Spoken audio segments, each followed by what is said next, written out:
Hello, welcome to Fairy and Flame. I'm Casey Hodges. And I'm Catherine Camsey. Today we're going to do a little something different. It's just going to be Kat and I. And the reason being is that we've had a lot of fun with our guests. We have more guests coming on. But my other best friend came into town last Wednesday. I'll give a little shout out to Erin Cutler. She's been my friend since 8th grade. And she said, you know what? She goes, I'm enjoying the pod. She said, but I think people need to get to know you. And I said, why? So they don't think I'm crazy? She said, well, I mean, no. But anyway, so I'm taking a little bit of my childhood friend's advice. And we're going to talk about everything current right now. Okay. We also decided to do this on day 2 of a liquid and juice cleanse. Yeah, we decided to do a juice cleanse. See, promise. This isn't a green coloured cup. This is natural. Casey told me not to drink it all too quickly, so I had some for the pod. So I did what I was told. But this has been really interesting. I'll tell you why it's been interesting for me, because I've done a lot of juice cleanses and stuff like that. But I find with this one, it's when we spoke to Jennifer that does these, she was saying that it isn't just. I've probably got green teeth now. Sorry. We also made a good choice of picking the green. It's fine. Don't worry. Death of the ego. What she said is it's more than just like a juice cleanse, because she incorporates frequency into it, and so she's very intentional about how she puts it together. Yep. And it's the first time I've done a juice, and I'm fine with doing juices. I'm actually quite good at it. I don't get crazy hungry or anything like that. I find that because I find that I don't eat a lot of food, but I eat the wrong sort of food. So that's been one of my issues. I'm struggling. Yeah. Well. That's because you haven't got any. You should have some. I've got extra body fat than you, so I've got some reserves too. That's not quite the case. I think I just am. I'm pretty routine about like my food, you know. Yeah. So this is the first time I've ever done a cleanse. Oh really? Yeah. So I have no point of reference. Oh, so this is all new to me. Oh well, this will be interesting then, because I've done so many, and it's always been like, you know, some of them I've sort of white knuckled it and got through, and I've done I've done water fasts, I've done just juice. This is sort of like a mix of juices, smoothies, and broth, which is different, which I like because it's nice to have the sweet and the salty. And then she's got the mineral water as well. But what I found yesterday is it was the first time that I've had one where it sort of really, I wasn't really hungry, but it made me, and I don't know if it's something to do with the frequency, I'd be interested to ask her, but it sort of really made me stop and think. And I realised when something happened that I felt emotional about, I thought, I went to go for food. Oh, or like interesting. Sugar. So you felt that emotional attachment to food yesterday? I absolutely felt an attachment to that. So in the same way that, you know, people do with alcohol or drugs, or, you know, we were talking yesterday about, you know, how you can be addicted to anything, you know, not saying that I'm addicted to food, but it was a realization and an acknowledgement of me thinking, oh, okay, I've never actually, I mean, I've sort of know I'm an emotional eater, but that it was a real moment of, oh, now I'm feeling this, I'm going to have this, and it's going to make me feel better. And so I didn't feel better. So I wrote in my journal, and I wrote about how I was feeling and why I was feeling it, and I was feeling sad about my mum. And so it made me feel uncomfortable, and I had to sit in that feeling rather than distract and make some food. Yeah. Which is what I've done. That's amazing. So it was a bit, I think this is really, you know. A bit of a breakthrough. It was a bit of a breakthrough for me, because I have put on weight since I lost my mum, because when she was sick, I was just there for her, and I didn't feel, it's almost like you don't want to care for yourself because you just want everything for her. Yeah. And then it's been a real struggle for me to lose weight, but I'm hoping that this will be a reset for me. Well, I think people forget too that the emotional and physical and mental and spiritual are all connected, right? Yeah. So having something really hard happen spiritually or emotionally, mentally, can come through in something very physically with like weight and things like that. Well, weight is a form of protection as well. You'll find a lot of people that have been through trauma or put on weight, and it's actually a physical, it's linked spiritually, but it's a physical protection. It's almost like a barrier to the world, which is interesting. It's interesting. That makes sense though. I just want to mention Jennifer Massley. Jennifer also does coaching, and she's been on her own spiritual journey. Her story is amazing. She is going to be on the pod at some point. Her and her husband and family almost lost everything in the 2009 real estate crash. And so she has a passion for food and wellness and good food, right? Yeah. Good food that's good for us. And so she started making these cleanses in her kitchen in Florida. And then that spiraled into her career as a restaurateur here in Nashville. And I think she had 7 restaurants or something like that. Something amazing like that, yeah. And then that went into her spiritual quest and journey that she's on, and she does advising for all kinds of people. But she still goes back to her infancy story, which was making these cleanses in her kitchen. Well, she says they have such a big impact on people, and people are asking, they do them every single month. And it's not just a weight loss thing either as well. I think that's important. It's a reset. Yeah. It's resetting your body. She said your palate will be completely different afterwards. And it's, obviously, I think personally, and again, we'll ask her, it's something to do with the frequencies and the other things that she does. It's not just getting the recipe and repeating it. It's about having somebody intentionally put it together with a frequency of an intention. So whatever your intention is it a reset? Is it a spiritual thing? Do you want to, whatever it is, it's obviously quite powerful. Yeah. And, when I went to pick them up, as we know, there was tons of people there grabbing them. So she's pouring in her intention and her prayers and all of that into it, which is fascinating. So at Jennifer Masley, Masley. And so yesterday was my first day, and I would say I felt a bit fidgety. I still feel that today. Yeah. I move a lot, and so this is kind of taking my energy down, and so I'm having to be a little bit more thoughtful in what I do. I'm not firing as cognitively as I usually do. That's probably because toxins are going to be releasing. Yes. And I also got a really dull headache yesterday. Yeah, me too. It's all happening. I'm getting the most effects in my head right now. Okay. So, but again, I think it goes back to food being so mentally attached to it. And I've always been like, oh, I have low blood sugar, but maybe it was just that I also needed that kind of, I don't know. But anyway, I had a dull headache, went to bed. I slept with a smoky quartz on my right temple. It was the only thing that made me feel good last night. Aww. Thank you, Jonathan Murphy, for the amazing smoky quartz that I have and sleep with. And then I woke up this morning, it was gone, and I feel better. We're halfway through. Yeah. This is 1.5, so we're on lunch. I'm actually really enjoying it and finding it I'm finding it better than any other cleanse I've done before. I'm finding it easier than the other cleanses. So I don't know why. But yeah, good. I feel like I could do it for a week. Oh, not me. Yeah. I'll be eating on day 4. Yeah, sure. So anyway, but I'm excited. because it's supposed to, like you said, it resets your palate. And then it's supposed to take down your sugar cravings. Yeah. It's supposed to take down any of the, you kind of reintroduce food from a plant-based standpoint and fish and things like that. We've talked about this before. I have alpha-gal, so I can't eat beef or pork anyway. So anything with a hoof. Anything with a hoof. Hoof. All right. So one of the big things we got going on this weekend is we're getting ready for Angie Arkin's event. Yes, very excited. At the Franklin Theatre. Yep, Mockingbird Theatre. Franklin Theatre. Factory. Franklin is. Tickets are still available. It's going to be super exciting. Angie was episode 2. She's going to channel her Galactic Council live for the first time here in Franklin, Tennessee. Probably the biggest audience that she's ever done this. Yeah. The story is fascinating how this has all happened. Yeah. Our good friend Kristen Cavallari is hosting the first night. We're hosting the second night.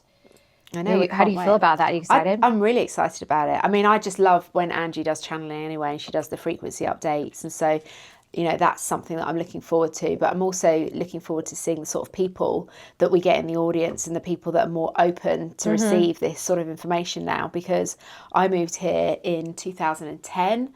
So from London, and then coming from London, and I turned up with my crystals and my tarot cards and my my moon calendar and your fairies. Yeah, my 1,000 fairies all with me, and it was not well received at all. And I found that really hard to find people that I could connect with like that, or even to have a conversation with about it. And I really just. I didn't find anyone at all. They were Let alone someone who was channeling people and channeling beings from other realms.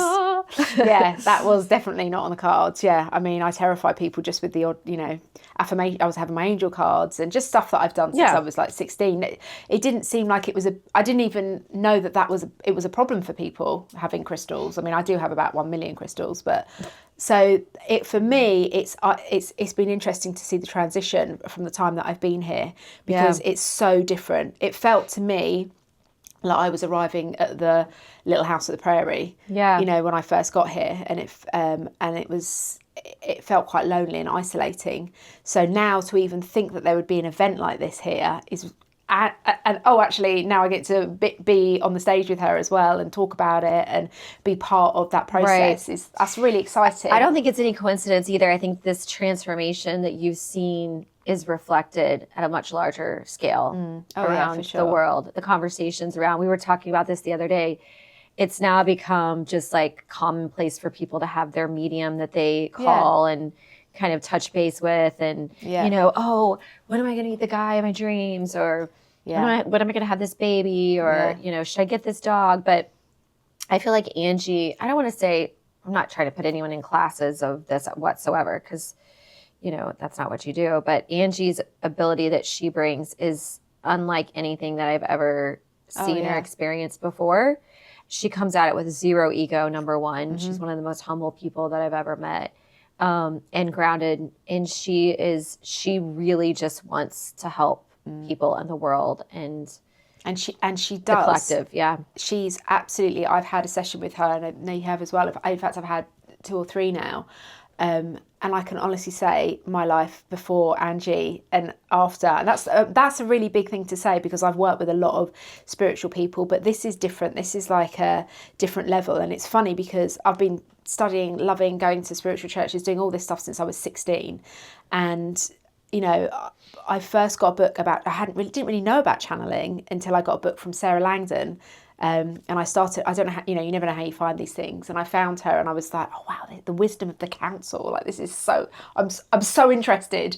And I literally read all of her books instantly. And then, you know, very soon after we had that meeting with, we met Molly and Angie, and then she was a channeler. And I was like, oh my God, this is amazing that she can connect with those people, but also work with people so directly to help you elevate your frequency and change your life in a way that's so positive. I don't know, it's exciting. It's like it's just meant to all happen. Angie is an intuitive healer at heart, so she's been using her gift for 30 years to help people heal energetically. I mean, we're all energy, right? Correct. And so Angie's just been helping people kind of uplift that energy with the sessions that she does. It's a sense of therapy, I would say, mixed with channeling. You know, it's a little bit of both.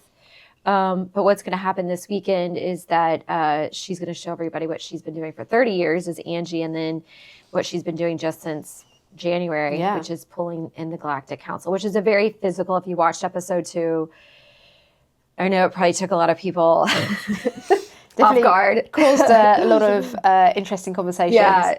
I will say, though, it translates very differently in person than it does now watching it back on that episode. Yeah, I suppose it's like if you've gone from, I mean, especially if you've gone from never experiencing that to then suddenly it's just straight, I mean, it was straight into it. Oh, yeah. It's, I suppose it's, you need to make that bridge maybe. But once you're in it and once you start, I mean, even you know, when I very first met Angie and she was like, should we do a frequency update? I was like, nope. And I was like, oh, I'm just going to pretend I'm going to do it. And she was like, Kat, there's a lot of smoke coming off you. It's like, I can see this energy. You know, and that's me that's been into it for ages. So, you know, I understand there's a level of education with it. But once you start understanding this is only for the good and you start realising and feeling the benefits of it, and now I'm like, you know, I can't wait to, I'm excited about it. Yeah, and it's very simple. All the frequencies that you know that you want, like love and kindness and peace and authenticity, and all of those are the frequencies that you're trying to reach. But every day we have these frequencies that are trying to pull us down, like fear and chaos Yeah. and anxiety and But are you going to, sink into that? It's like today I've had two very stressful things happen, but I feel like I've been able to, because of this work that I've been doing, I'm able to be like, it is what it is. Yeah. This is my new deck of cards. This is actually my dad's analogy. My dad always used to say, you get handed your deck, whatever it is in your hand, and that's your cards, and it doesn't matter what anybody else's is. This is your hand. Mm-hmm. You've got to play the game with the hand that you've got, so you might as well play the best game you can. Yep. And I've always thought about that. Whatever it is, you have to sort it out. There's no point. All of this spiral and spiral and spiral, it's not going to get you anywhere. That's right. You have to just deal with whatever you're dealing with, and then put one foot in front of the other. And it's easier to deal with it with a smile on your face. It is. And a positive attitude. It is. And it is hard. I've been through a lot of difficult things, so I'm not saying that lightly. I'm not saying, it's easy for you to say. I've been through a lot of really difficult, challenging, very upsetting, stressful situations, and I haven't always been able to do that. But because of those things, I've learned that there is no point, because that is just a complete drain of my energy and my resources, and it's not helping anybody. Yeah. So I don't want to say that, I'm not saying that everyone should just instantly, just be happy about it. Yeah. It doesn't work that way. It's a process. Yeah. But I feel like I'm working on myself to make that happen. I think the trick is there. How do you, and I'm going to use one of my friend Christine Thompson's words, alchemize that energy, right? Mm-hmm. And so we have to be kind of these masters at taking in what it is we get, and then being able to mold it and craft it into something that will be of benefit to us. Now, it doesn't oftentimes is pretty, right? Yeah.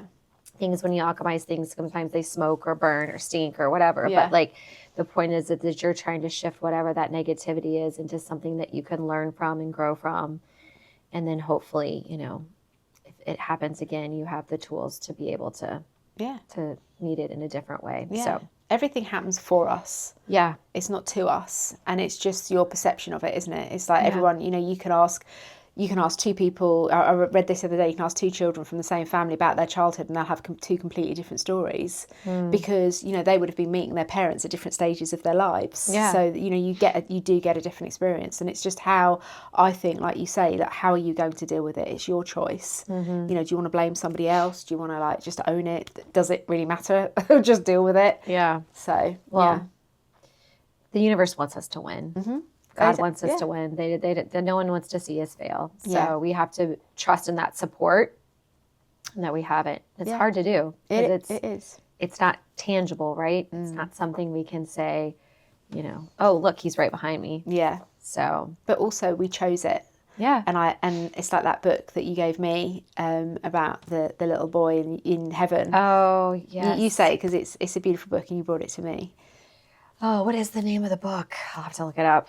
But basically, we're all these little souls up in heaven, and we get to choose what lessons we're going to learn on earth. And so maybe the lesson is forgiveness, for example. And so we have to have someone, though, we have to forgive in order to learn the lesson of forgiveness. So God sends two souls, one soul to learn the lesson of forgiveness, and one soul to have to do something that is not that great, right? Mm.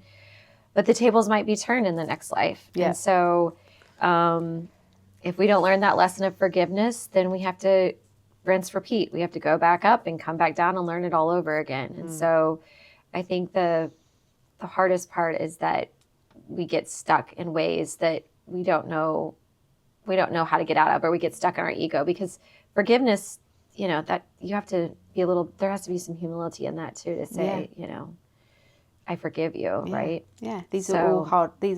All lessons are hard. It's not, Dolores Cannon always says, it's not easy coming to Earth and learning all these lessons. This isn't something, every single person here should be like proud of themselves, because it's like, wow, we chose to come to this school to have these experiences, and it is hard, and everybody has. It doesn't matter how.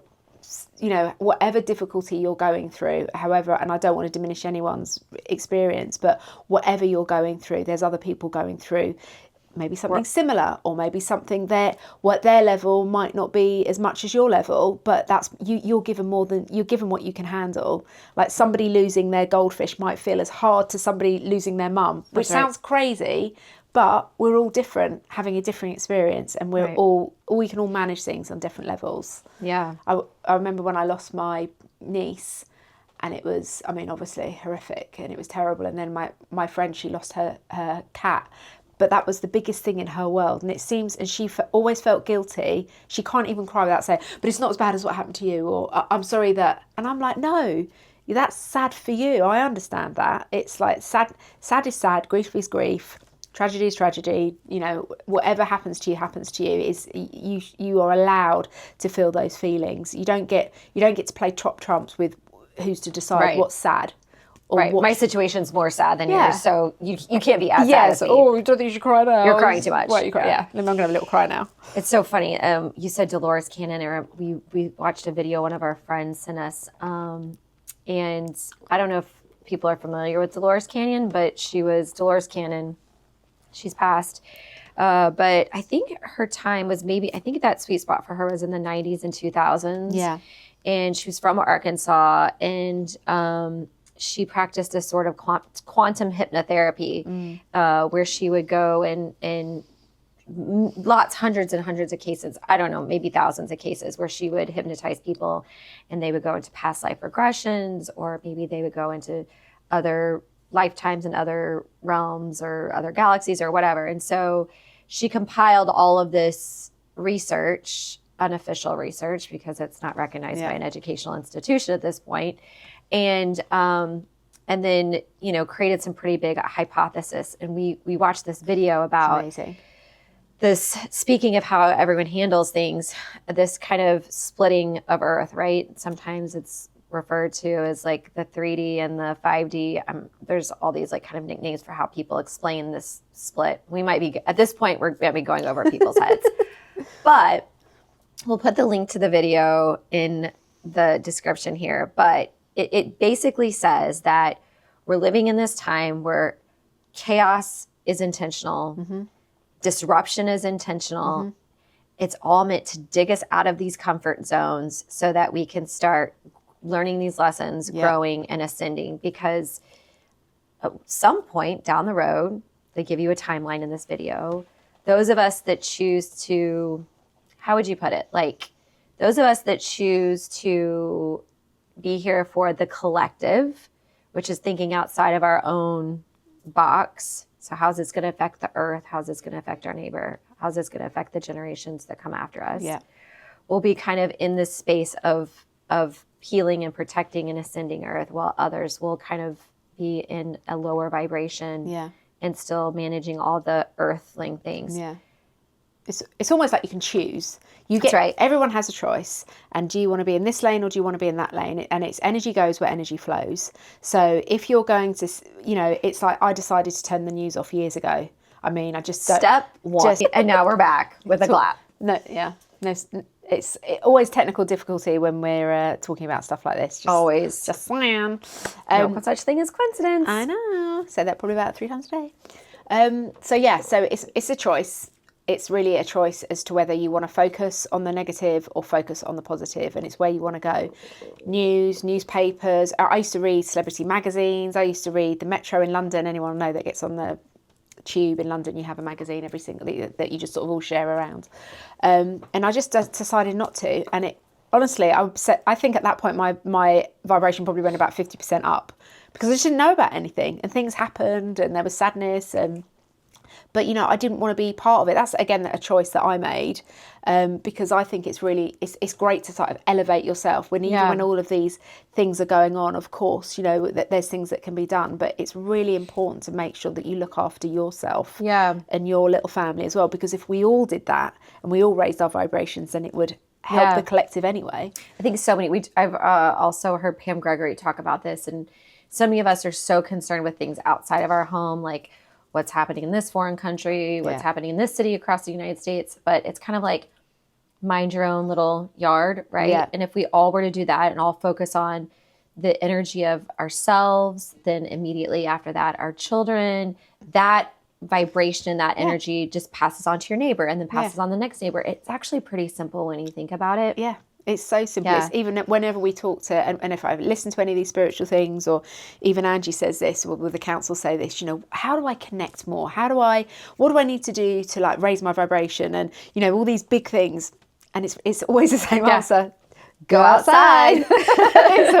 Just go outside. Put your feet in the grass. Go and put your feet in the grass, It's so freaking simple. So simple. We did a meditation last Wednesday. Yes. Outside in the sun, and it was only for 30 minutes. Yeah, it's and lovely. It was, and I get it. We not everybody has 30 minutes, but even if it's just 5 minutes to go put your feet in the ground. Oh, I do it every morning. I get up, I go outside, and I put my feet in the grass, and I do it with my daughter Bliss as well. Like we're always doing. If she's sick, we go outside, we put our feet in the grass. It's like the first thing. I mean, there was the barefoot doctor. Do you know about him? So he talks about it and how, how important it is, how we need to connect with the land. He was my mum used to tell me about him. I think he was from like the 60s or something. I could be wrong. But, his name was the barefoot doctor, and it was like, going back to like, the Native American Indians that used to live here, and they used to tend the land, and they were always outside with their bare feet on the ground, and, being respectful to the ground and honouring the ground, and how you've got those. I mean, it's scientifically proven as well, and how it will actually change. They did this study about this woman's blood, and they put her in the grass, and how it started to change inside her body. And so all of these spiritual things, I always say, you can, if you feel the need or want to, you can always back it up with the science if you have to. And that's really what Einstein was doing. He was getting that spiritual stuff and the scientific, and he was marrying it, and that's why he made people feel so uncomfortable, Right. Because it was like, this world doesn't meet this world. So, but actually it does. Beautifully. And it's almost going back to, sorry, just say one more thing because it's relevant to that, having the worlds meet. But it's like in the olden days, people would always consult their astrologer and their pastor. It was a known thing, politicians did, politicians still do. So, those two worlds can marry. There's no reason why they can't. And I think it's sad that there's been a divide, but that's what I'm feeling is coming together now, I agree. You said soil, and I can't wait till I want to have someone on this pod that we talked to about soil regeneration. There's a documentary called Kiss the Ground that came out, I think in 2000, about how if we heal the soil, we heal the sky, and all these things. And so soil and grounding and being on earth, reminding ourselves that we are earthlings, and we are inextricably connected to this ground that we walk on is so key. It's so simple. Speaking of Ascension, before we wrap up, so one more reminder, Angie. That was a brilliant segue, by the way. I know. Congratulations. Burning over here behind my. Just happens to be weird. I have what is that beautiful smell? Oh. It's so weird. So we made a candle. I had a reading last February with a medium that I met through my friend Kristen. Her name's Cindy, and she has a podcast called Revealing Soul. And Kristen introduced her to me, and she's like, you really need to have a session with her. And so I did. And I asked her, like, what am I going to be doing? Like, what is my purpose? And da-da-da-da. She goes, that's what her response was. She goes, I don't know, but I see candles and crystals. And I was like, oh, that narrows it down. I know exactly what I'm doing crystal now. shop. Yeah. But I love, love, love candles. Flame is a play on fairy. You're obviously fairy. Yeah. There's no doubt about that. It is true. Flame, I'm a Sagittarius. It's a fire sign.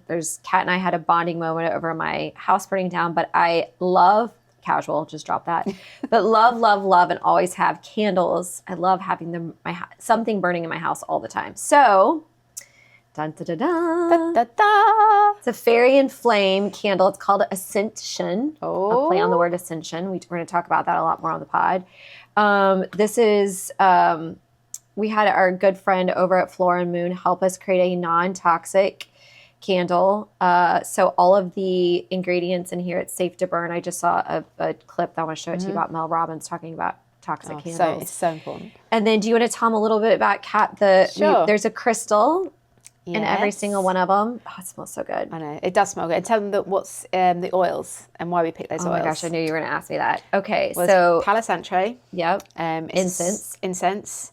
There's violet. Is it violet? Violet, bergamot, bergamot, saffron, saffron, forest floor, It's basically Smoke. Yep, smoke. So it's basically it's also a cleansing smell It's as well. So yeah. it'll cleanse your environment as well with the Palo Santo. You know, it's clearing. So it does that as well as smelling. It does smell unbelievable. It's a perfect blend of masculine and feminine too. It is. Yeah. Yeah. It's a really good blend of both of us, I think, because I always, when we were doing it, she was like, "You're going to pick the sweeter smell," but I mean, I love it. Obviously, I love it. We picked the We did. We both blind the same sniffed formula. It. Yeah. But tell me about the crystal. The crystal is crystals that I dug in Arkansas. I go there all the time. I'll do a crystal dig. So all of the crystals have actually been hand dug, by either me or my family, and we've dug them out, and then we go away and we clean them all. I don't bleach any of the crystals. They're all in their natural state, because I think that's a bit sad to pour bleach on them.